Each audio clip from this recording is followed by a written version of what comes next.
a young black boy, was caught shoplifting at a convenience store, but the old lady didn't want to ruin his entire life. She pretended to have the clerk call the police to scare the little boy first, but in the end she let him go. But her kindness wasn't rewarded. Soon several robbers burst into the store. Although the old lady hid behind the shelves, she was still discovered and was harmed on the spot, but they didn't know they had messed with the one old lady in the whole world they shouldn't have crossed, because all four of her sons were not to be trifled with. Her eldest son was also a famous local gang leader. The four brothers came together again only because they attended the funeral. They still remembered every little moment from the past, and their feelings hadn't changed. But the moment they returned to the old house, none of them spoke, because they suddenly realized in this house the person who raised them was gone. Their mother was a well-known good person in the neighborhood. She spent her whole life doing good deeds, helping hundreds of orphans find homes, but the four most mischievous ones nobody wanted, so she had to keep and raise them herself. The old lady used her own love to reform them, making them stop going down the wrong path and become useful members of society. The four brothers decided to sit together properly, just like when their mother was alive, and have a Thanksgiving dinner. But before they could finish this meal, memories came flooding back. Jeremiah, you going to the barn?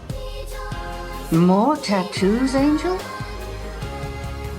I know bad things happened to you before you came here, but you're safe now. None of them could eat anymore. The brothers went to a bar, wanting to ease the depression in their hearts. The bartender felt sorry seeing them like this, and decided to share some information he had heard. Someone had given testimony to the police, saying they witnessed that night's robbery, and the ones who provided testimony were a group of troublemakers who played basketball nearby. The oldest brother quickly led his brothers back to their old profession, storming into those troublemakers' hideout, pouring gasoline and making threats. But the troublemaker claimed innocence. He said he saw the incident happen while playing basketball. This was obviously a lie, because the incident happened at 11 p.m., but the basketball court lights turned off at 10 p.m. They dragged him outside the court, and sure enough, just after 10 o'clock, the lights went out. At this point, the oldest brother immediately sensed something was wrong. Some professional hitmen often use this kind of robbery facade. If there are eyewitnesses to the incident, the police would just treat it as an accidental case. Now someone was giving false testimony, so this was very likely a premeditated elimination. The next day, the four went to the convenience store to check the surveillance. The footage from that day was heartbreaking to watch. They couldn't bear to watch any longer.